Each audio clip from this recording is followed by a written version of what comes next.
기도하겠습니다. 하나님, 은혜를 감사드립니다. 오늘도 귀한 아침을 주시고 또 귀한 시간을 내서 우리 목사님들과 함께 하나님 말씀을 함께 연구하며 머리를 맞대게 하심을 감사드립니다. 오늘도 변함없이 지혜를 허락하여 주셔서 우리가 볼 수 있는 눈을 허락하시고 들을 수 있는 귀를 허락하셔서 하나님의 은혜를 우리 교우들에게 잘 전할 수 있는 밑거름이 되는 복된 시간 삼아 주시옵소서. 아멘. 발제를 맡은 우리 김성기 목사님과 함께하여 주셔서 하나님 그 발제를 통해서 우리가 더욱더 하나님 말씀의 깊이가 더해지는 귀한 시간 되게 하여 주시옵소서. 아멘. 감사드리며 예수님 이름으로 기도드립니다. 아멘. 아멘.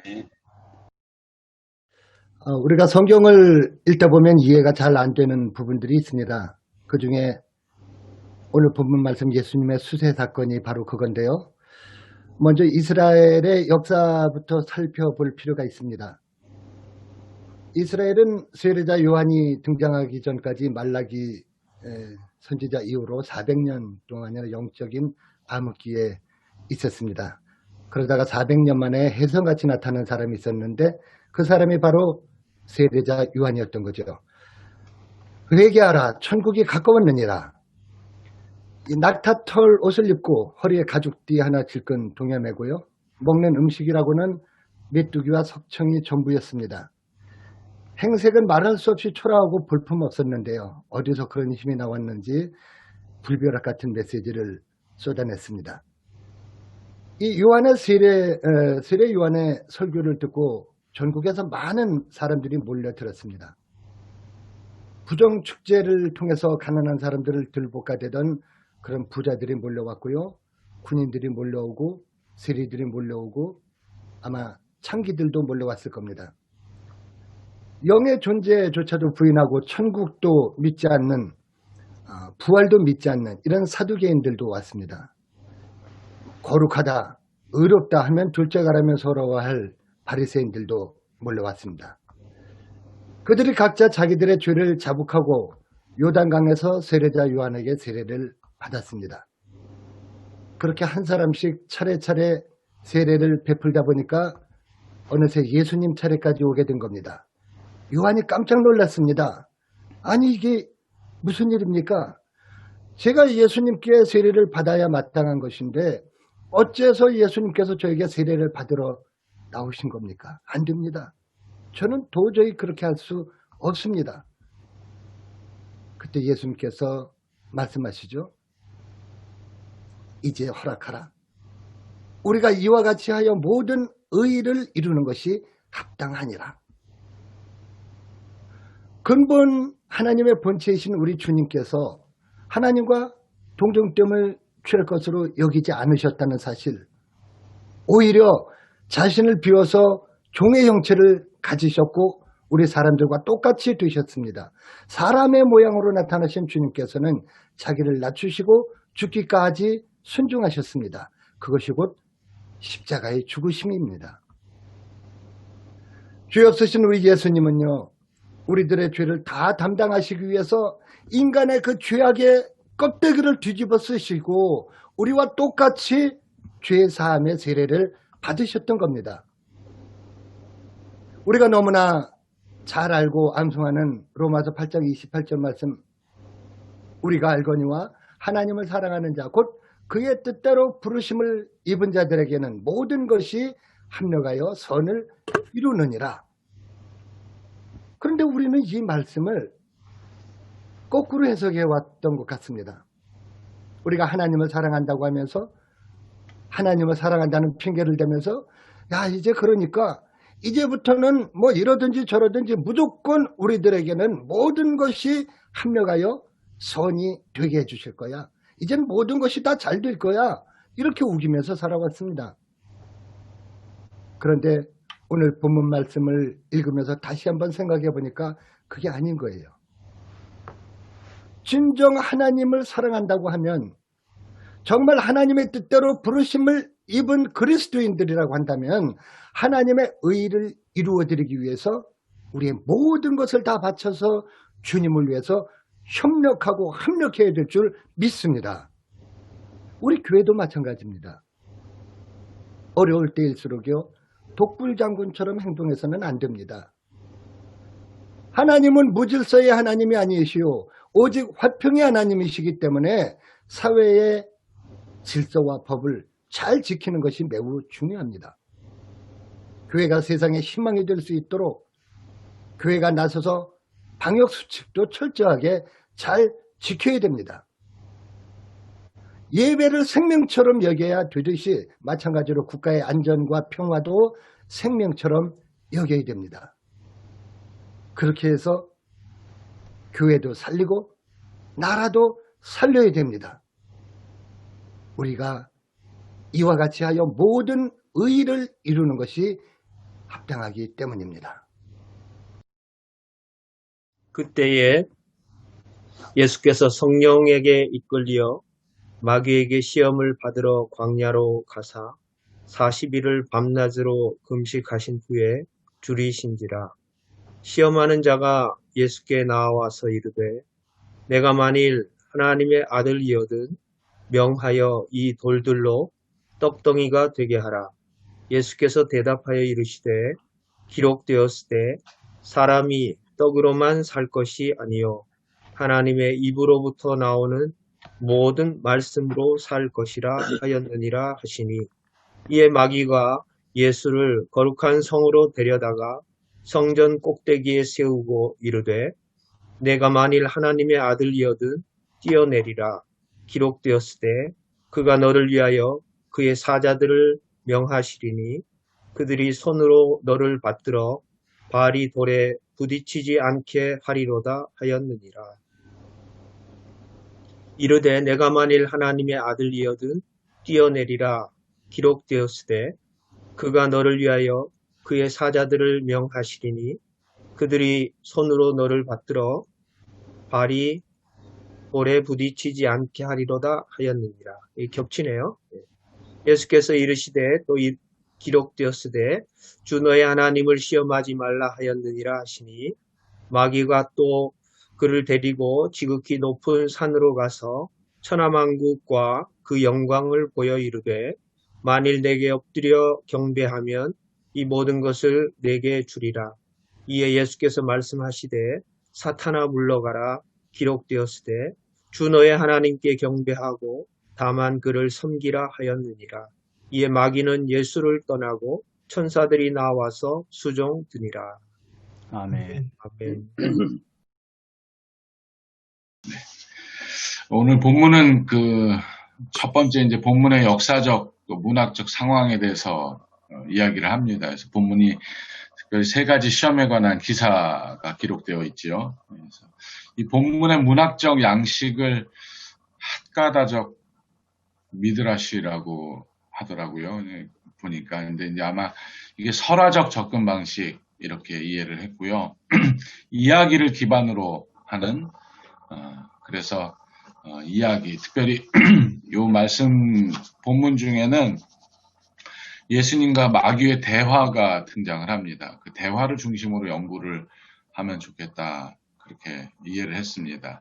예수님의 시험은 역사적으로는 이스라엘이 광야에 있던 때, 그래서 예수님께서 신명기 6장에서 8장에 있는 말씀을 인용을 하셨거든요. 그래서 그 광야에서의 상황과 대비를 이룹니다. 그래서 이스라엘 백성들이 광야에서 겪었던 이야기, 또 오늘 예수님께서 광야에서 시험 받으신 이야기가 한데 묶여 있고, 반면 광야에서의 시험에서 이스라엘 백성들이 실패했다면 예수님께서는 하나님께 순종하고 그 말씀에 의지해서 그 유혹들로부터 승리했다. 그렇게 본문의 역사적 문학적 상황을 요약했습니다.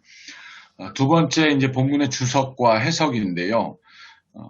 예수님께서 이게 아까 핫가라적 미드라시라고 이야기를 드렸는데, 이게 설화 혹은 뭐 전승 또 이야기라고 생각을 한다면 좀 언제 어디서 누가 무엇을 이 내용으로 좀 정리를 해봤습니다. 그래서 언제냐 1절에 보면 예수께서 세례를 받으신 이후 그때라고 시작을 하거든요. 사랑하는 아들이요 내가 기뻐하노라 하는 하늘의 소리를 듣고 예수님께서 광야로 나가신 겁니다. 어디서가 나오지요? 광야라는 곳인데 문명의 이기가 미치지 못하는 곳, 자신의 힘으로 살아갈 수 없고 하나님이 역사하시는 곳, 그렇게 표현했습니다. 근데 이 광야라는 말을 제가 조금 더 다르게 해석을 찾아봤는데요. 이게 이제 에레무스라고 헬라어는 그렇게 이야기를 하죠. 그래서 고독한 곳 혹은 버려진 곳, 황량하고 외로운 곳, 한적한 곳, 이건 제가 첨가를 한 겁니다. 반면 그 미드바르라고 하는 그 구약 그 히브리어 원어는 그 목초지 혹은 사막 이런 의미와 더불어 말씀하다라는 뜻이 있습니다. 그러니까 광야는 하나님이 온전하게 말씀하시고 들을 수 있는 곳이니까 그곳에서 우리 주님이 40일간 금식하시고 그 작업을 하셨던 것 같아요. 그래서 하나님이 말씀하시는 자리에서 계셨기 때문에 유혹에 이기지 않으셨을까 하는 생각을 해봤습니다. 누가 이제 언제 어디서 말씀을 드렸고 누가 마귀가 처음에 등장하지요. 그래서 참소자, 또 거짓말하는 자, 아비, 거짓의 아비, 또 유혹의 방식으로 접근하고 예수님께 또 불순종의 전형이다. 그렇게 김영동 교수님이 이야기를 했습니다. 누가에는 또 한 분이 더 등장하시죠. 예수님인데요. 40일간 금식하고 굶주리신 분. 그러나 저는 미드바르라는 말하고 연결 지으면 하나님과 충분히 대화했던 자리에 계셨다. 그렇게 이해를 했습니다. 무슨 일이 있었는가는 이제 크게 시험을 당했는데 세 가지 그 유혹에 대한 이야기를 다루고 있습니다. 첫 번째가 이제 떡과 만나, 그 신명기 출애굽 사건, 그 광야에서 이야기와 지금 사탄이 광야에서 예수님께 던지는 그 유혹, 떡과 만나에 관한. 그래서 하나님의 아들이라면 광야 하나님처럼 너도 먹을 것을 공급해야 하는 것 아니냐? 그리고 너도 배고프지 않느냐? 라고 유혹을 하거든요. 그래서 하나님의 아들이라는 소리를 들었으니까 그 아들됨을 확인해보라. 그러면 우리의 육신의 필요도 채워줄 수 있을 것이다 하며 유혹을 합니다. 이 유혹을 뱀이 아담과 하와에게 접근했던 그 유혹과 비교해서 이야기를 하고 있습니다. 우리의 삶이 만나에 있는 것이 아니라 만나를 주신 하나님께 있다는 것을 깨달아라 라는 말씀이 뒤쪽으로 보면 나옵니다. 그래서 고난받는 종의 사명, 그리고 굶주리고 계셨던 우리 예수님, 그 금식, 굶주림과 그 고난을 같이 잇대어서 이야기를 하고 있습니다. 그러나 무엇보다도 어떤 물질보다도 더 삶의 근원이신 하나님을 경외하라, 그렇게 말씀하고 있습니다. 두 번째 시험, 이제 무슨 일이 있었는가는 시험이죠. 두 번째 시험은 성전 꼭대기에서 뛰어내리라 하는 겁니다. 모두가 볼 수 있는 장소였고요. 내가 만약 하나님의 아들이거든, 그리고 기록되었으되, 이렇게 하며 마귀가 유혹을 합니다. 그래서 이 유혹은 시편 91편 11절에서 12절, 그가 너를 위하여 그의 천사들을 명령하사 내 모든 길에서 너를 지키게 하심이라. 그들이 그들의 손으로 너를 붙들어 발이 돌에 부딪히지 아니하게 하리라. 사탄이 이 두 번째 유혹은 성경을 인용하여 말씀하고 있습니다. 시편 91편은 하나님을 의뢰하는 자들의 절대적인 보호를 노래하는 시인데요. 하나님께서 절대적으로 보호해 주실 것이다 라며 유혹을 하고 있습니다. 그리고 그 유혹은 예수님께서 이 신명기 6장 16절을 들어서 물리치시거든요. 기록되었을 때 주 너의 하나님을 시험하지 말라. 신명기 6장 16절에는 너희가 마사에서 시험한 것 같이 너희의 여호와 하나님을 시험하지 말라. 그 마사라는 말만 빼고 그렇게 말씀을 하셨습니다. 모세를 통해서 물을 주신 같이, 또 혹은 이 표적, 그 당시 메시아에 대한 기대를 표적에서 찾았거든요. 이 유대 이스라엘 사람들이.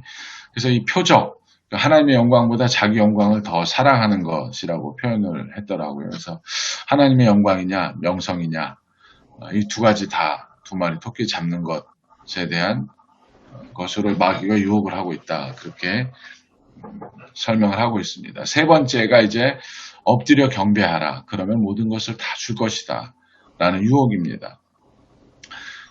이 저자는 마귀가 스스로를 하나님인 채 하고 있다. 명성과 영광이 인생의 중요한 가치였던 사람들, 특히 헬라인과 랍비들에게 이 명성과 영광을 함께 예수님께 자기가 줄 수 있다고 하나님인 채. 근데 여기 이제 앞에 뒤에 것은 조건절 문구거든요. 그래서 우리가 밥 먹으면 과자 사줄게 뭐 이런 내용 정도라고 생각할 수 있는 것들을 이야기했는데 여기는 가정법으로 표현을 하고 있다고 합니다. 그래서 엎드려 경배하라. 그러면 모든 것을 다 주리라. 그러니까 마귀가 할 수 없는 일인 걸 알고 접근을 한 거죠. 만일 내게 경배하면 막연한 추측으로 할 수 없는 것, 이 몸이 새라면 그런 뜻이잖아요. 그러니까 하나님인 채 하면 흉내내는 것, 그렇게 방식으로 마귀가 접근을 합니다. 그러면 이 모든 것을 주겠다. 줄 수 없는 거죠, 사실은.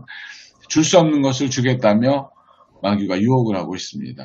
하나님이 예수님께서 그 유혹에는 정말 단호하게 대처했다. 사탄아 물러가라. 주 너의 하나님께 경배하고 다만 그를 섬기라. 경배하라. 예배하라. 섬기라는 말이 예배하라는 말이거든요. 거기 보면. 그래서 마귀와 사탄 참소제에 대해서 대적하는 자로 하나님의 영광을 자기 것으로 주장하는 자로 그렇게 표현을 하고 있습니다.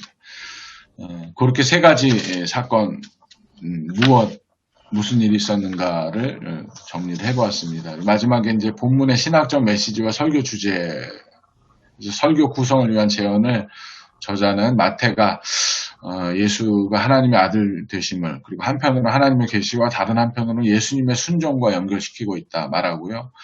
말씀을 붙잡는 순종으로 시험을 이기셨다. 그럽니다. 그래서 세 가지로 요약을 해봤는데요. 이분의 말씀을 예수는 자신이 하나님의 아들됨 그리고 배고픔을 없앨 수 있는 그 능력을 통해서 쉽게 영향력을 발휘할 것인가 하는 문제에 직면했다. 이야기를 하고 있고요. 두 번째는 예수님 아버지의 힘을 빌려 기적을 행하거나 세상의 권력과 연결을 지었습니다. 첫 번째는 배고픔, 두 번째는 권력. 먹고 사는 문제와 권력을 통해서 하나님의 아들됨을 남용하는 불순종과 신성모독을 범하지 않았다. 그리고 세 번째는 하나님의 구원과 안정, 영광을 원한다. 사람들이 명성과 영광을 위해 신성모독을 하기도 한다. 그러나 이 모든 것들은 다 사탄의 행위다. 이럴 때는 사탄아 물러가라 하는 단호함이 필요하다.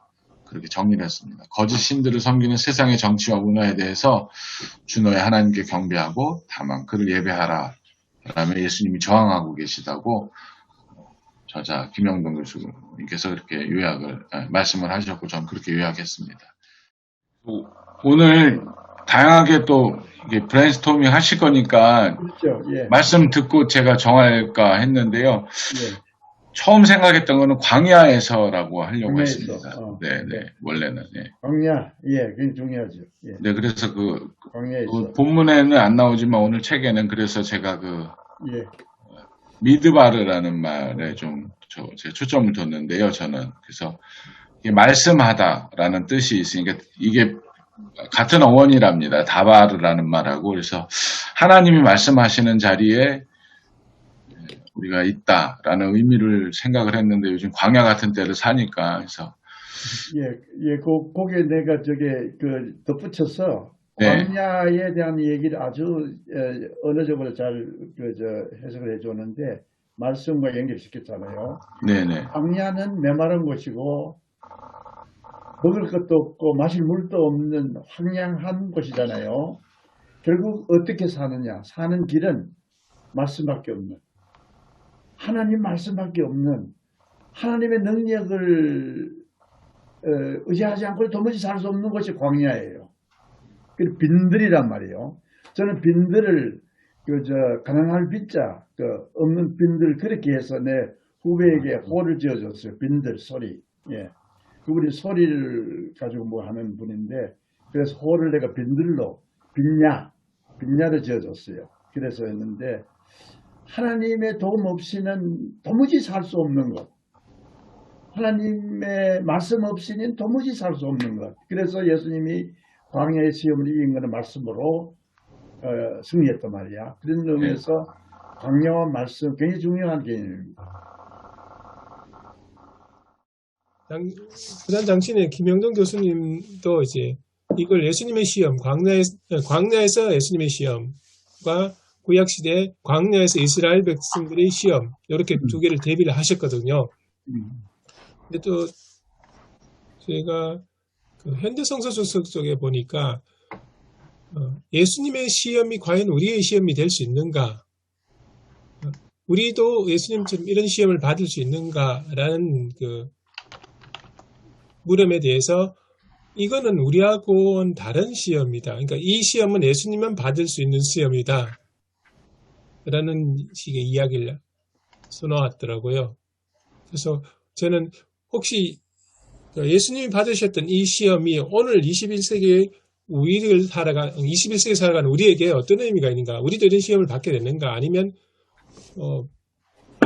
오히려 우리는 그것과 다른 시험을 받게 되는가? 그러니까 그 의미를 조금 다루어졌으면 좋겠습니다. 그러니까 예를 들면 이런 겁니다. 일단은 예수님은 우리는 눈에 안 보이는 마귀와도 대화도 하셨고요. 그리고 예수님께 요구했던 거는 돌을 떡덩이로 만들라는 겁니다. 이건 우리한테는 상상이 안 되는 그러니까 질문이죠. 오히려 우리는 반대의 상황이죠. 그러니까 오히려 우리는 하나님의 능력을 믿지 못해서 실망하거나 시험에 빠지는 경우가 더 많은 거죠. 반대 상황으로. 그래서 그러니까 성경에 나오는 이 예수님의 시험을 그대로 우리들에게 적용해서 이 시험이 우리에게도 올 것이다 라고 설교를 할 수 있을까? 그런 의문이 들었습니다. 저는 조금 생각이 다른데요. 물론 시험의 대상으로 봐서는 예수님이라고 하는 그 대상하고 우리 인간이라고 하는 그 대상이 비교조차도 되지 않는 그런 존재인 것은 분명한데요. 시험의 종류나 어떤 그런 모양으로 보면 예수님이 당하신 시험이나 우리가 당하고 있는 시험이 같다고 저는 생각을 하고요. 오히려 예수님은 돌로 떡을 만드실 수 있는 분이 시험을 당하신 것이라고 한다면 우리의 시험은 돌로 떡커녕 아무것도 만들 수 없는 그런 물질적인 변형 같은 것을 도저히 이룰 수 없는 무능력한 우리 인간들이 돌로 떡을 만들려고 하는 그런 교만에 우리가 봉착하고 있고 그런 것을 우리가 추구하고 있다고 하는 것이 오히려 더 큰 우리의 시험에 정말 그 교만이 막 드러나는 그런 것이 실제적으로 우리의 삶에서 있지 않는가 저는 그렇게 생각을 합니다. 우리 조 목사님 얘기 저도 동의합니다. 우리는 사방에 우겨섬을 당하고 있습니다. 모든 유혹과 시험에 노출되어 있죠. 사각지대에 놓여 있죠. 예. 예, 저는 최영재 목사님 질문에 우리가 그런 시험을 당할 수 있는가? 조한호 목사님 생각에 동의하는데요. 오늘 본문에 따르면 마귀가 말할 때 하나님의 아들이거든 이렇게 얘기하잖아요. 그 말을 우리가 봤을 때 우리가 예수 믿으면 다 하나님의 아들이 됐잖아요. 그러면 그 역시 우리를 향한 시험이 될 수도 있다. 저는 그렇게 보고 하나 여쭙고 싶은 게 있는데 아까 여기 책에도 나와 있고 세 번째 시험에서 마귀가 그 높은 산으로 가서 천하 만국과 그 영광을 보면서 이걸 주겠다라고 했을 때 이 책에서는 김성희 목사님도 그렇게 발제했지만 그 영광이 하나님께 속한 영광인데 자기 것인 양, 자기가 줄 수 있는 양 이렇게 얘기를 했다라고 풀었는데요. 정말 그런가 하는 생각이 들었습니다.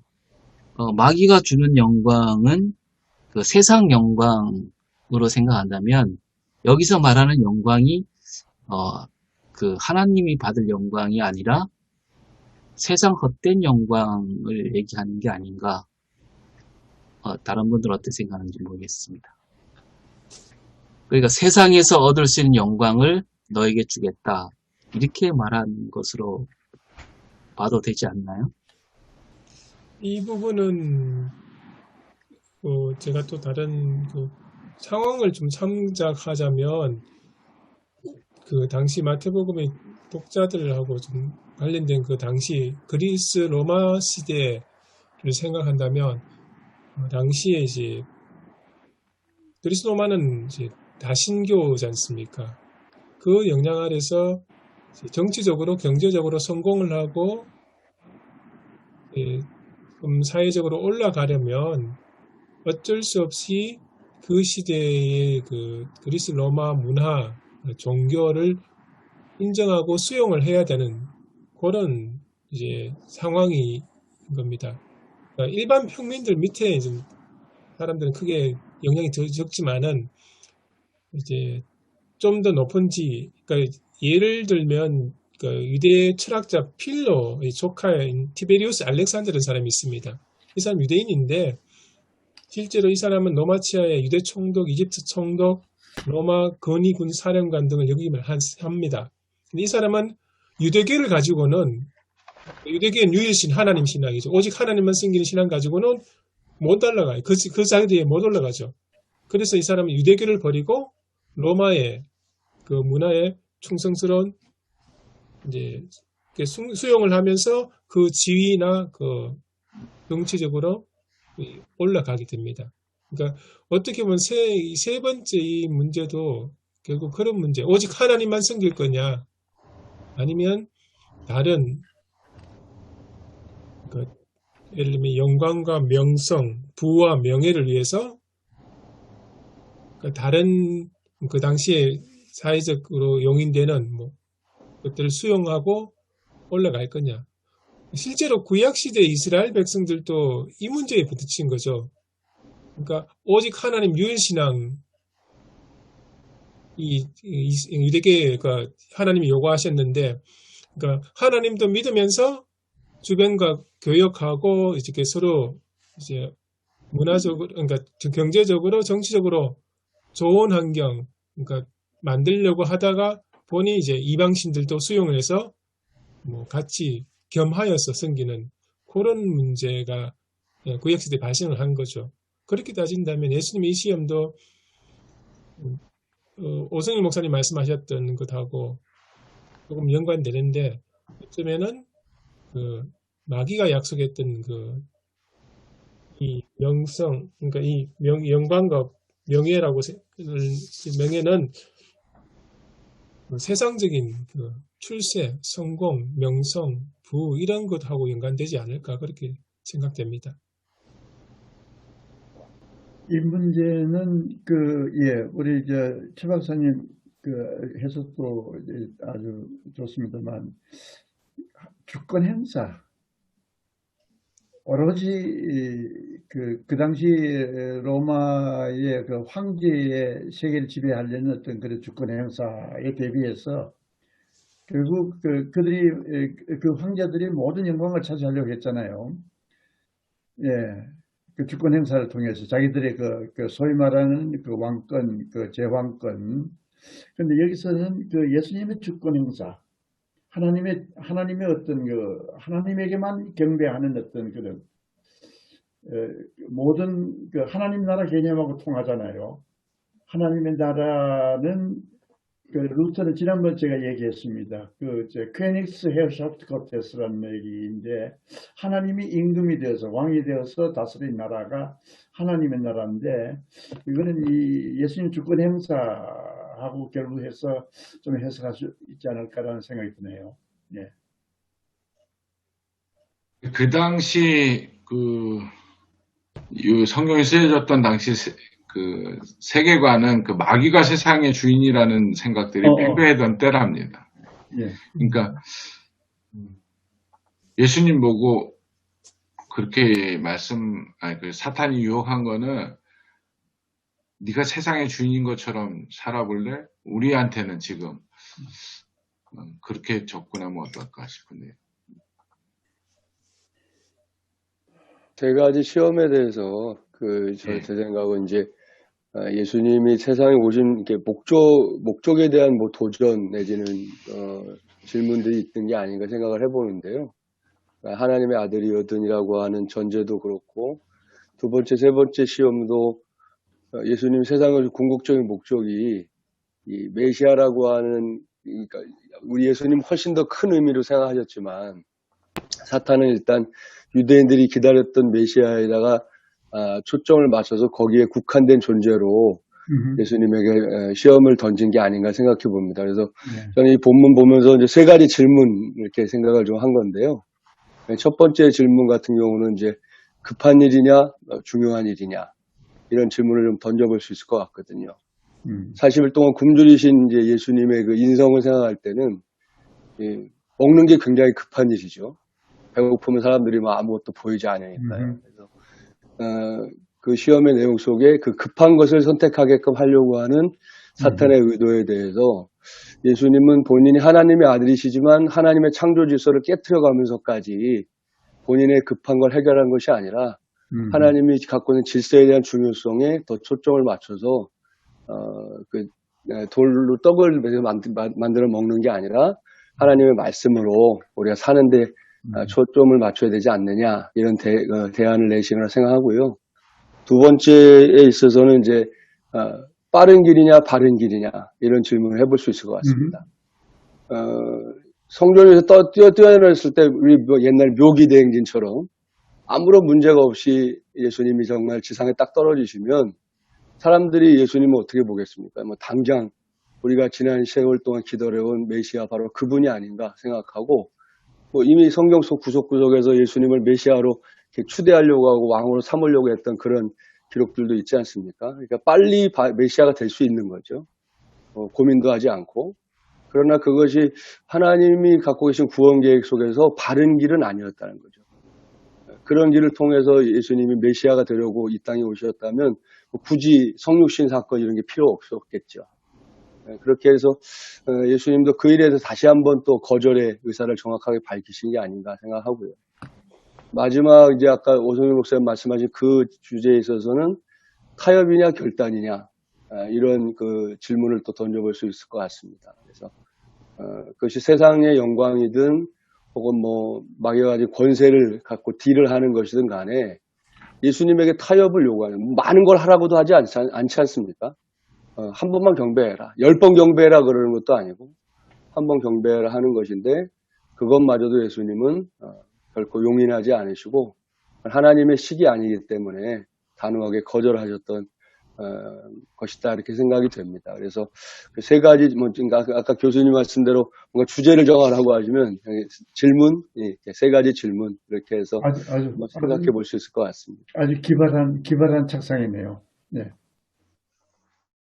예, 저는 아까 그 김종일 목사님께서 이 성경 본문을 보면서 어떤 맥을 잡아서 어떻게 말씀을 전할 것인가, 그렇게 주제 맥락을 잡으라 하셨는데, 제가 들으면서 목사님도 말씀하셨지만, 저는 만약에 이제 제목을 삼는다면 말씀으로 돌아가자, 이렇게 할 것 같습니다. 그러니까 적용 부분에 있어서 우리 한국교회 신앙이 너무 지나치게 그 괴력 난신이라고 해야 되나요? 거기에 기대는 신앙이 되게 많은 것 같은 생각이 들었습니다. 어떤 목사님 하고 얘기하는 도중에 뭐 교회 성장 얘기하면서 지나가는 말로 뭐 병자를 몇 명 고치든지 뭐 이런 얘기를 하시더라고요. 근데 그게 아주 진지하게 얘기하는 걸 들었는데, 그러니까 그 병자를 고치는 그 기적, 그런 게 있을 때 교회 성장의 어떤 발판이 된다라는 그런 생각들이, 저는 그 목사님만의 생각이 아니라 우리 한국교회 그 저변에 깔려 있는 그런 신앙이 아닌가 생각이 들고요. 또 뭐 대형교회 목사님들 보면 다들 하나씩 신화 하나쯤 갖고 있잖아요.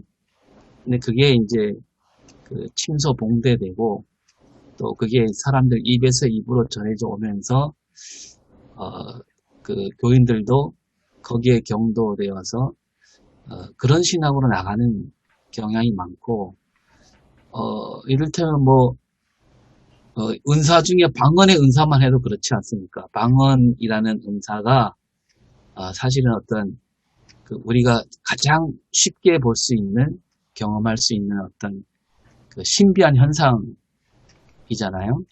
근데 그 신비한 현상을 신앙의 기초로 삼는 그런 경향이 너무 저는 심하다고 생각할 때 오늘 우리에게 다가오는 시험도 그런 시험이 아닌가. 그런 괴력 난신을 추구하는 신앙, 그리고 거기에 기대는 신앙. 그리고 우리도 뭐 그렇지 않습니까? 뭐 신방 가갖고 병원에 신방 가갖고 기도했는데 생각보다 빨리 나았다. 그러면 이제 교인들이 목사님이 기도해줘서 나았다 라고 했을 때 목사님이 기도해줘서 빨리 나았다. 이 말에 대해서 우리도 상당히 기분 좋게 생각하면서 그걸 굳이 부인하지 않으면서 나한테도 그런 능력이 있다라는 그 어떤 미필적 고의의 인정 그런 것들이 우리한테는 너무 많이 남아있지 않은가. 그런 의미에서 오직 말씀으로 돌아가야 된다. 그렇게 생각합니다. 으로 돌아가자라는 게 종교 개혁자들의 주제이기도 하고 한국교회의 위기를 극복하기 위해서는 결국 말씀으로 돌아가야 된다는 게 아주 굉장히 중요한 명제입니다. 근데 너무 흔해 빠져가지고 이게 이제 좀 더 신선하게 되려면 어떻게 해야 될지 고민을 좀 해야 될 것 같고요. 이제 성장제일주의, 무량주의, 지우은사 이런 게 지금 사실은요 이 본문에서 얘기하고 있습니다. 제가 가지고 있는 성경은 이렇게 해석을 했네요. 하나님의 아들이심을 증명하는 일이 뭐냐? 요주 주제입니다. 네가 하나님의 아들이었든 이렇게 하라고 얘기했잖아요. 그래서 그 부분을 해석한 부분을 보니 이렇게 되어 있어요. 여러분들 한번 보시기를 바랍니다. 메시아가 하나님의 아들이심, 하나님의 아들이심, 네가 만일 하나님의 아들이어든 라는 얘기입니다. 3절과 6절 있잖아요. 그것은 장엄한 자기를 구원하는 자구의 기적이나 과시 기적으로 입증되는 것도 아니며 또한 그가 세계 지배권을 넘겨받는 데서 입증된 것도 아니라 철두철미하게 하나님께 사심없이 철저히 순종하는 데서 입증된다. 이 하나님 말씀이 입증된다. 그러니까 무슨 기적이라든지 무슨 어떤 그런 놀라운 일을 통해 가지고 하나님의 아들 되는 것을 입증하려고 하는 그런 자세가 아니라 오로지 하나님의 말씀에 광야에서 하나님의 말씀에 철두철미하게 순종하는 그것이 결국 하나님의 아들임을 증명했다는 사실에 있어 말씀하는 것 같아요. 네. 말씀으로 돌아가자라는 설교 제목도 아주 좋을 것 같습니다. 예. 고맙습니다. 예. 제가 2017년 예배 강단에 권두 언을 내가 여건의 글을 내가 말씀으로 돌아가자. 예. 그 얘기를 한 것 같습니다. 예. 근데 목사님께서 너무 흔해 빠졌다 그래갖고. 예. 하잖아요. 갑자기. 공부하잖아요. 예. 좀 식상한 것 같은데. 예. 이걸 어떻게 좀 신선하게 어떻게 했어요? 하여튼 근본 취지는 한국교회의 이 위기 극복, 이 코로나 시대 모든 것을 극복하는 길은 말씀으로 돌아가는 길밖에 없어요. 내가 지금 생각난 김에 얘기하는데 첫 번째 떡으로만 살 것이 아니라는 여기에서 우리가 그 60년대, 70년대, 80년대 성장제일주의로 오면서 박정희 대통령이 그 소위 우리도 한번 잘 살아보자 그랬잖아요. 잘 사는 게 뭐였어요? 경제성장이거든요. 그때 우리 교회가 아니다라고 얘기했어야 해요. 맞습니다. 떡으로만 살 것이 아니다라고 참으로 사는 길은 말씀으로 사는 길밖에 없다고 과감하게 선포를 하면서 교회도 그렇게 저항해야 되는데 교회도 한번 잘 살아보자. 교회도 한번 성장해보자. 한번 부흥해보자라고 그 교회에게 경제 성장과 같이 맥을 같이 했어요. 이게 6억이 넘어가는 거거든요. 예. 그런 의미에서 지금도 그렇습니다. 지금 뭐 모든 지금 정부나 야당의 여당 한결같이 하는 얘기가 먹고 사는 문제 얘기하잖아요. 예, 이 문제가 지금 아주 뭐 완전히 그냥 그 우리의 포섭이 되어 있는데, 그러니까 여야가 사는 길을 먹고 사는 문제를 어떻게 해결할 것인가 하는 문제가 해답을 주면은 승리한다고 얘기하잖아요. 이때 우리 강단에서 무엇을 설교해야 할 것이냐? 아니다라고. 예, 경제가 우리를 참으로 살게 하는 것이 아니다라고 하는 얘기를 아주 과감하게 선포하는 한국교회 강단이 되어야 되지 않겠나. 뭐 그런 생각을 합니다. 예, 저도 그렇게 생각했는데요. 음. 이제 누가복음에 똑같은 본문이 나오는데 순서가 좀 다르게 나오는데, 두 번째, 세 번째가 바뀌어 있고요. 근데, 첫 번째는 바뀌지 않고 이제 떡으로 만들라라는 말씀으로 그 유혹이라고 봤을 때, 성님 말씀대로, 물질주의, 여기에 대한 시험이 우리에게 가장 큰 시험이 아닌가.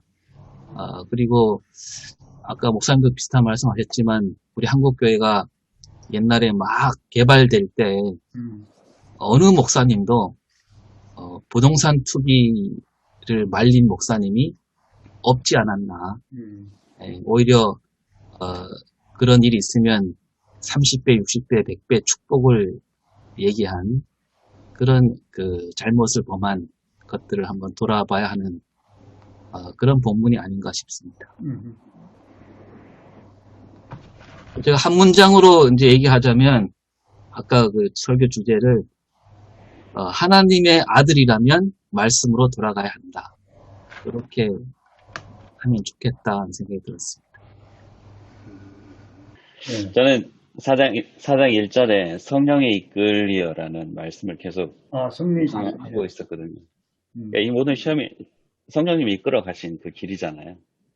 그래서 제목으로 성령이 이끄시는 길로 잡아서 지금 어떻게 이어나갈 볼까도 지금 생각하고 있고요. 그러니까 성령님이 이끄시는 길이 광야였고, 광야에서 그 시험을 당하시고 그 시험을 말씀으로 이기셨거든요.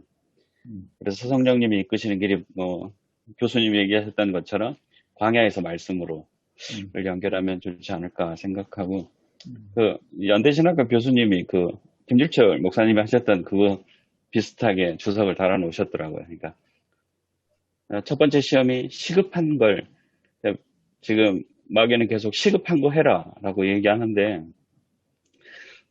시급한 것도 있지만 우리에겐 중요한 게 있다. 그래서 떡도 중요하고 말씀도 중요하다. 근데 두 중에 급한 거지만 말씀은 중요한 거다.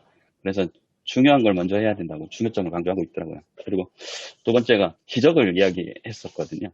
그러니까 우리 모든 사람들이 욕심 때문에 기적적인 삶을 살고 싶지만 예수님은 평범한 삶을 살기를 원하신다라고. 그러니까 김지철 목사님이 했던 그 빠른 길과 바른 길이 같은 느낌인 것 같아요. 빨리 가지 말고 주님이 원하시는 바른 길을 가야 된다. 그래서 이게 성령이 이끄시는 길로 제목을 잡고 이렇게 나가면 어떨까라는 생각을 좀 했습니다. 어떻게 생각하시는지. 여기가 바로 그때로 시작하더라고요. 그때. 그래, 그때. 예. 그래서 그때라고 제목을 잡아도. 아까 내가 얘기했는데. 네. 그때, 예. 그때 들었습니다. 그때. 그래. 예. 크로노스와 카이로스. 그래서 세례 받으신 것과 연계하고, 또, 예, 그때라는 이제 시간에 관한 것, 또 광야라는 공간에 관한 것, 이제 좀 해석할 수 있을 것 같고요. 그 시험에 대해서는 아까 예수님의 시험을 우리가 받을 수 있겠는가 그 시험의 대상과 차원은 분명히 다른데 내용은 이제 공유할 수 있지 않겠는가라고 말씀하셨는데 실제로는 그 공유할 수가 없죠, 사실은. 왜냐하면 지금 마귀는 예수님을 하나님의 아들로 인정하고 할 수 있는데 예수님이 안 하신 거잖아요. 그러니까 우리는 할 수 없는데 기출 문제를 보면서도 계속 시험에 틀리는 사람이니까 차원도 다르고 내용도 다르지 않는가. 아까 오성일 목사님이 우리가 이제 영적인 면에서 하나님의 자녀, 또 백성, 주님의 제자, 하나님의 아들, 딸, 그 이제 우리에게 주어진 선물이죠. 그렇지만 이 시험을 이길 만큼의 능력이 있다라고 이제 생각하는 사람도 있을 수 있고, 그렇지만 이길 수 있겠는가라는 이제 주저함이 저한테는 있고요. 왜 그럴까 생각해 보면 이제 본문 해석과 관련해서 욕구와 욕심의 차이는 있겠다 생각이 들거든요. 그 식욕과 관련된 것, 남에게 인정받고자 하는 관계적인 욕구, 뭐 이제 권력에 대한 욕구, 다 욕구가 있는데 그 리차드 포스터의 그 섹스, 파워, 권력이라는 그 책 있잖아요. 그게 이제 거기서 말하는 것처럼 이게 다 뉴트럴한 거죠. 사실은 중립적인 건데 인간의 욕심을 따라서 이것이 과도하게 사용되었을 때, 또 그것이 독점되었을 때, 또 사유화되었을 때 생기는 문제들을 우리는 경계해야 된다라는 생각을 해보거든요. 그런 의미에서 이 시험이 뭘까? 이 세 가지가 이제 정리가 돼야 되겠죠. 그리고 그것이 만몬이든 성공이든 출세든 권력 욕구든 뭐 그것이 지니는 것에 대한 양 측면, 그러니까 이것이 사유화됐을 때, 복점되었을 때 생기는 죄악상과 이게 영원하지 않은 것에 대해서 영원한 것처럼 추구하려고 하는 우리의 욕심, 이것과 또 이것이 하나님의 의를 위해서 바르게 사용되었을 때의 긍정적인 효과, 이것이 같이 언급돼야 되지 않겠는가 그런 생각을 하거든요. 그러니까 신앙이 좋고 하나님께 영광 돌리는 재벌도 있을 수 있고 스타도 있을 수 있고 대통령도 있을 수 있는데, 근데 이제 케이스 스터디로 보면 상당수가 그렇지 못하다는 거죠. 그것을 우리는 이제 구분할 수 있어야 되지 않겠는가라는 생각이 들고요. 기출 문제를 알아도 계속 틀리는 인간의 무기력한 문제, 죄인으로서의 문제, 그게 이제 사적인 인간으로 몰입되어지는 그런 욕심과 관련되어 있다라고 생각을 하고, 아까 사실은 김성기 목사님만 회개한 게 아니라 저도 회개를 했는데요. 그래서 제가 제목을 미필적 고의 이렇게 해볼까. 그것을 이제 방기하고 중간에 있는 것처럼 하지만 욕심으로 경도되기도 하는 그 내면의 모습, 또 교회를 자꾸 키워 나가려고 하는 욕심이 없을 수가 없죠. 사실 목회자인데. 뭐 그리고 또 뭐 이렇게 무슨 차 타냐고 물어보면 또 비교하고요. 목회자들끼리 모이면 또 그런 것들이 자연스럽게 얘기되는데, 결국 이것이 결국 기적이 나쁜 것도 아니고 병자를 고치는 것도 나쁜 것이 아닌데, 또 영적 싸움에 있어서도 사실 그 컨프런테이션 대결하는 게 있잖아요. 뭐 또 은사가 나쁜 것도 아닌데, 문제는 이것이 중심이 아닌데 중심인 척하게 우리가 방기하는 그런 부분들, 그리고 또 말씀 위에 기초 삼고자 하는 것들, 또 그것이 기초가 아닌데 거기에 현혹되어 가지고 그것을 우리가 마음껏 누리고 과도하게 사용해도 된다라고 하는 그 뉴트럴한 중립이 아닌 이 욕심 쪽으로 끌리는, 이게 시험이 아닐까라는 생각을 해보고요. 어쨌든 저는 오늘 경기도지사 그 이재명 지사가 10만 원인가 20만 원 주겠다고 한 그 그거를 오늘 취소했다는 것에 대해서 굉장히 제가 안타깝게 생각하는 사람인데요. 10만 원, 20만 원 그냥 들어오는데 우리 식구 5인데 이런 생각을 누구나 하지 않겠습니까? 없는 것보다 있는 게, 있는 것보다 더 있는 게 좋다고 생각하는 우리의 그 기본적인 욕구. 그렇지만 그거 더 많으면 좋겠다라고 하는 것이 죄악은 아닌데, 문제는 그게 이제 경도되었을 때, 그것이 사유화되었을 때 독점을 누리는 것이 아무렇지도 않다고 생각하는 그거 자체는 죄악이라는 생각을 하는데요. 왜 그런가? 그건 공적 책임에 대한 의식이 없다는 거죠.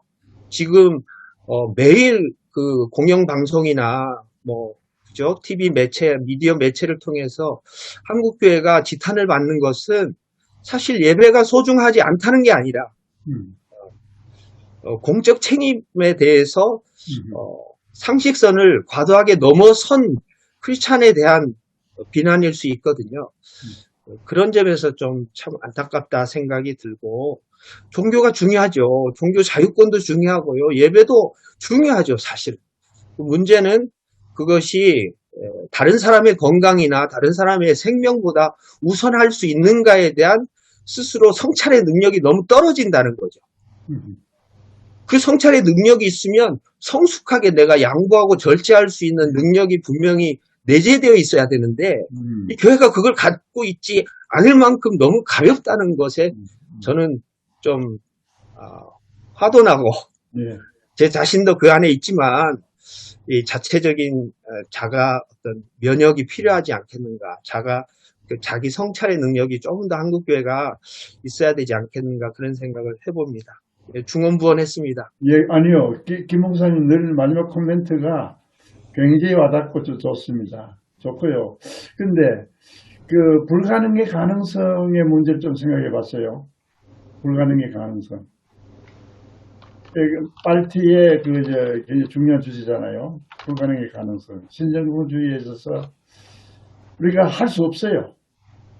연약해요. 예. 죄인이에요. 그럼에도 불구하고 우리가 또 할 수 있어요. 이게 뭐냐? 내 힘으로는 안 되고, 아까 성령에 이끌려 그랬는데 성령의 힘으로, 성령의 도우심으로, 연약한 우리를 위해서 날마다 탄식하며 기도하시는 성령의 도우심으로 우리가 그 일을 할 수 있다고 믿고 우리가 목회를 하잖아요.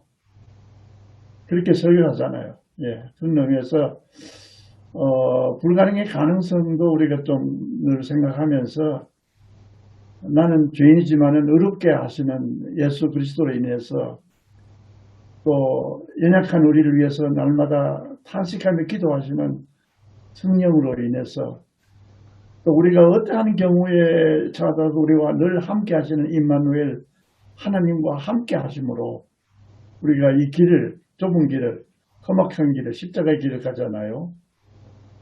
그런 의미에서 우리 김 목사님 아주 그 발제 그 메시지 아주 중요하게 받아들이면서도 불가능의 가능성을 한번 우리가 생각하고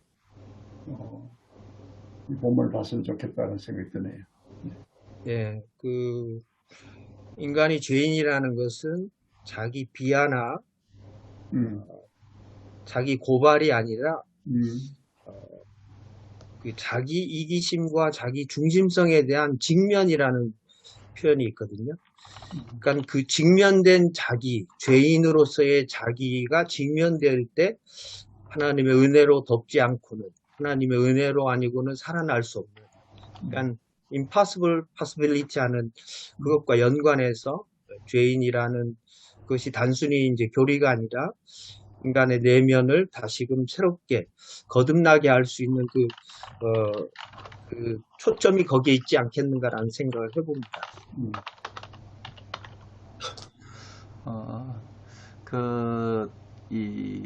저는 처음에 이 시험에 대한 이야기는 뭐 평소에 너무 많이 했기 때문에, 그래서 우리, 오성일 목사님 말씀하셨던 이 성령에 이끌려라는 부분에 저도 이 제목에서 성령에 이끌려서 광야로 간 것이 아니고 보니까 마귀에게 시험을 받으러 간 것 같고, 마귀에게, 저는 이 모습을 아직까지 지금 각색을 못했는데 혹시 그런 이야기가 나오나 싶어서 계속 귀를 기울였는데, 그 예수님이 이제 공생애를 시작하시면서 출발점에서 세례를 받으시면서 삼위일체 하나님이 다 드러나신 장면이 세례 사건 속에 있었는데, 그 다음에 이 시험 받으러 갈 때는 아버지가 아이를 데리고 가는 것처럼 예수님을 마귀에게로 데리고 갔더니 마귀가 시험을 받으러 광야로 이끌어 가고 있는 이런 느낌이 들었어요. 그래서 그 예수님을 데리고 성령께서 데리고 간 것은 아니겠지만 성령에 이끌려 마귀에게 갔다라는 표현이 되어져서, 마귀에게 가니까 마귀는 시험을 받으러 광야로 갔다. 마귀에게 시험을 받으러 광야로 갔다. 이 부분이 저는 마귀에게 그 시험을 받게 하는 어떤 훈련의 단계로 큰 사역을 하기 전에 이 세례의 부분이 아주 중요한 지난주의 메시지였다면, 오늘 부분에서는 실제로 이제 큰 전쟁에 나가기 전에 준비시키는 이 미드라시가 사실은 이 실제적인 현상이라기보다는 어떤 의미를 훈련하기 위한 어떤 그런 메시지로 많이 들려지거든요. 예수님을 앞으로 공생애 3년간의 이 큰 그 격동기에서 그 하나님의 뜻을 그대로 드러낼 수 있는 어떤 그 힘이 이 마귀에게 시험 받는 부분에서 3년 전체를 통찰하고도 나갈 수 있는 그 힘이다, 이렇게 지금 느껴져서 조금의 어떤 이 작은 어떤 의미를 가지기보다도 예수 그리스도의 모든 생애를 이 시험 하나로서 지금 뚫고 나갈 수 있는 능력을 얻었다, 이런 느낌이 들어서 어떻게 정립을 할까라는 것은 지금 아직 잘 못 잡았습니다. 우리 김진철 목사님이나 또 이런 메시지는 조금 들어본 느낌이 있어서 아주 마음에는 와닿는데, 그 부분을 어떻게 좀 풀어갈까 하는 것은 아직 좀 잘 못 잡아서 지금도 살피고 있습니다. 예, 이 목사님 굉장히 중요한 얘기를 했는데요. 교육입니다. 훈련장이에요. 이게 광야가 훈련장. 그래서 여러분들 이 책에 그런 얘기잖아요. 내가 지금 메모해 놓은 게 이런 게 있네요. 광야 시대에 하나님이 하신 교육이 겨냥한 바는 이스라엘이 땅을 차지하고 거기서 번영을 누리게 되었을 때, 그 때문에 하나님을 잃어버리지 않도록 교육하고 훈련했다는 그 얘기예요. 예, 그래서 이제 한스 루디 웨버는 이 마태를 교육자로 봤어요. 그러니까 누가는 의사지만은 이 사람은 교육자로 이렇게 봤어요. 그래서 산상수훈으로부터 시작해서 교육에 대한 5 분야를 얘기하잖아요. 그런 의미에서 이 교육, 훈련, 시험이 바로 교육하는 훈련장. 예, 그것도 굉장히 아이템이 좋네요. 예. 그리고 지금 끝나기 전에 한 가지, 이제 시험을 받으시고 예수님이 어디로 가셨는가 하는데 조금 초점을 맞췄으면 좋겠어요. 어디로 갔습니까? 시험을 마치고. 예. 지난 설교에 우리 김 목사님 오심에 대해서, 오신다는 거에 대해서 굉장히 중요한 얘기를 했는데, 오셔서 누구에게 오셨습니까? 우리에게 오셨습니다. 인간이 되셨습니다. 세례를 받으시고 우리와 연대했습니다. 개인으로서 죽었습니다. 그리고 십자가의 길을 계속하게 하시는 그 출발점이었는데, 이제 어디로 가십니까? 세례 받으시고. 가시는 곳이 굉장히 중요하거든요. 오심과 가심, 물러서심. 어디로 물러섰습니까? 주님께서. 가버나움으로 가셨는데요. 예, 가버나움입니다. 가버나움이 어떤 것입니까? 그 12절에서 4장 12절, 17절까지 활동 시작이 나옵니다. 예, 스불론과 납달리에 있는 가버나움에 가시니 그 이사야가 예언한 대로 스불론과 납달리 요단 땅 저편 해변길 이방의 갈릴리 흑암에 앉은 백성들이 있는 곳, 가난한 자들이 있는 곳, 병든 자들이 있는 곳, 소외자들이 있는 곳, 사람 대접받지 못하고 있는 사람들에게 가서 사역을 시작했다는, 거기서 놀라운 일들을 행하는 사역이 시작이 되잖아요. 그런 의미에서 물러서심, 시험을 받으시고 물러섰는데 가시는 곳이 어딨냐, 그 점을 한번 좀 여러분들 좀 살폈으면 좋겠네요. 마태복음 4장 1절부터 11절 그 예수님의 그 시험에 관해서 함께 읽으면서 오늘 그 예배 강단에도 이 본문의 요점은 예수님께서 인용하셨던 구약 성경 말씀이다라는 이야기가 나옵니다. 아마 저도 충분히 공감을 하고요. 그래서 이제 보면서 예수님이 이제 구약 성경을 3번 인용을 하시지 않습니까? 그 중에 첫 번째 하셨던 게 사람이 떡으로만 살 것이 아니요 하나님의 입으로부터 나오는 모든 말씀으로 살 것이니라. 이 대답을 어떻게 해석하면 좋을까? 조금 이제 여러 목사님들이 좋은 일 얻었으면 좋겠다는 생각이 듭니다. 저는 어떻게 생각했냐면 2가지를 생각했는데, 하나는 사람이 떡으로만이라고 했으니까 떡은 이제 사람의 생계 유지에 아주 기본적인 이제 필요한 이해를 한다면 그것도 필요하지만 그것으로 사람이 참된 삶의 의미를 찾아갈 수 있는 것은 아니다. 오히려 하나님 말씀을 통해서 사람의 삶의 참된 목표와 목적을 가지고 살아갈 수 있다. 그런 의미로 한번 해석할 수 있고요. 또 다른 의미는 하나님의 입으로부터 나오는 모든 말씀이라는 의미가 성경 주석에 보니까 이게 바로 이제 하나님의 뜻이란 표현을 하고 있습니다. 그래서 이걸 이렇게 해석한다면, 그러니까 하나님의 입으로부터 나오는 모든 말씀을 살 것이니라. 이 말은 하나님의 생명은 하나님 뜻에 달려있다. 먹고 사는 것을 우리가 걱정하고 무엇을 먹을까 무엇을 마실까 걱정하고 그걸 먹기 위해서 그걸 얻기 위해서 노력하고 발부둥 치는데 결국 생명은 하나님의 뜻에 달려있다. 하나님의 말씀에, 그러니까 하나님의 입으로부터 나오는 모든 말씀으로 살 것이다. 하나님의 뜻에 달려있다. 그런 식으로 해석을 하는 것도 봤습니다. 그래서 목사님들께서는 여기 이 부분의 구절을 어떤 식으로 해석을 하시면 좋을지 개인적인 의견을 좀 구합니다. 요 지난주 본문과 연결시켜서 모든 의라고 그랬잖아요. 예. 모든 의가 뭐냐 하는 얘기, 하나님께서 하시는 일인데, 하나님께서 하신 일이 구체적으로 인간 구원 아닙니까? 구원인데 그를 위해서는 너희들이 바리새인들과 서기관들의 의보다 더 낫지 못하면 천국에 들어가지 못하리라는 말씀하고 연결시켜서 거기서 루터는 의를 경건으로 표시했어요. 경건이 뭐냐? 하나님 말씀이 집약되어 있는 계명을 지키는 일이거든요. 계명의 첫째는 뭡니까? 하나님 사랑, 이웃 사랑.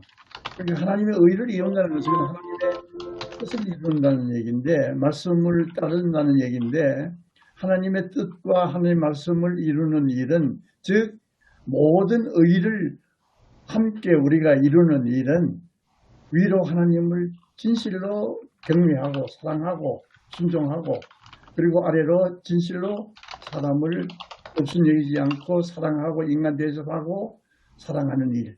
이게 계명의 첫째고 둘째잖아요. 그런 의미에서 그렇게 연결시키면 어떨까 싶네요. 최 박사님이 얘기하고 하나님의 뜻. 그러니까 우리의 모든 것은 하나님의 말씀, 하나님의 뜻에 달려있어요. 죽고 사는 문제. 예, 그렇잖아요. 하나님 주권에 속해 있는 것이잖아요. 아까 김진철 목사님이 잘 정리해 주셨는데 중요한 것과 긴급한 것 말씀하셨는데 그렇게 정리하면 뭐 저는 무리가 없을 것 같은데요. 근데 그 성령 그러니까 테스트 하나님의 테스트에 대해서 지금 그 누가복음에서 보면 성령에게 이끌리시며 이렇게 돼 있거든요. 그러니까 광야에서 성령에게 이끌리시며라고 했을 때 성령께서 테스트하러 데리고 가신 게 아니라 광야에 있을 때 예수님은 성령의 이끌림을 받은 상태에 있다. 이런 느낌이 더 마태복음은 이제 이끌려 해갖고 성령이 뭐 이렇게 테스트하러 데리고 가는 느낌인데 누가복음에 보면 성령의 이끌림을 받는 상태 이렇게 말씀하는 것으로 들리거든요. 그러니까 성령의 이끌림을 받은 상태에서 말하자면 성령으로 무장한 상태에서 마귀에게 시험을 받았다. 그래서 거뜬히 물리치셨다. 이렇게 보는 게 어떨까요? 네, 저 신명기 8장 3절에 이제 보면요. 너를 낮추시고, 이제 예수님이 인용한 부분 빼면 앞에 그것만 말고 다 읽어보면 낮추기도 하고 줄이게도 하시고 또 만나도 먹이시고 이렇게 한 이유들을 말씀으로 사는 줄 알게 하려 함이라 그러셨는데요. 줄이게도 하셨고 또 배부르게도 하셨고 시험이 늘 있는 거 아니잖아요. 그래서 배고파서 지금 사실 제가 이 말씀 드리는 겁니다. 네. 지금 줄이게 하셨으니까 이제 좀 배부르고 싶어가지고 떡으로만 살 것이 아니오는 떡으로도 살 수 있다는 얘기, 예, 떡도 필요하다는 말씀이거든요. 그래서 조상들이 알지 못하던 만나도 주셨으니까 아침 먹으러 가시죠, 다들. 배고픕니다. 빨리 마치자 말씀. 동의합니다. 하나님이 될 때 문제죠. 만몬이 하나님이 될 때 문제죠. 네. 네, 밥은 먹어야 됩니다. 만몬은 하나님을 경화에 섬기지 못한다는. 기도하겠습니다. 사랑의 하나님 감사합니다. 오늘 귀한 말씀 또 아침부터 함께 나누었습니다. 말씀으로 돌아가고 또 말씀 먹이고 또 하나님 주신 말씀으로 우리뿐만 아니라 성도들이 새롭게 되는 또 이 교회가 새롭게 되는 귀한 역사들이 있어질 수 있도록 이 시간들을 잘 활용하여 주시옵소서. 한 주간 하나님 건강도 주시고 또 다음 주 만날 때까지 각자의 삶에서 최선 다하고 기쁨으로 다시 만나게 되기를 바랍니다. 감사하며 예수 그리스도의 이름으로 기도드렸습니다. 아멘. 아멘. 수고했습니다. 수고하셨습니다. 수고하셨습니다. 수고하셨습니다.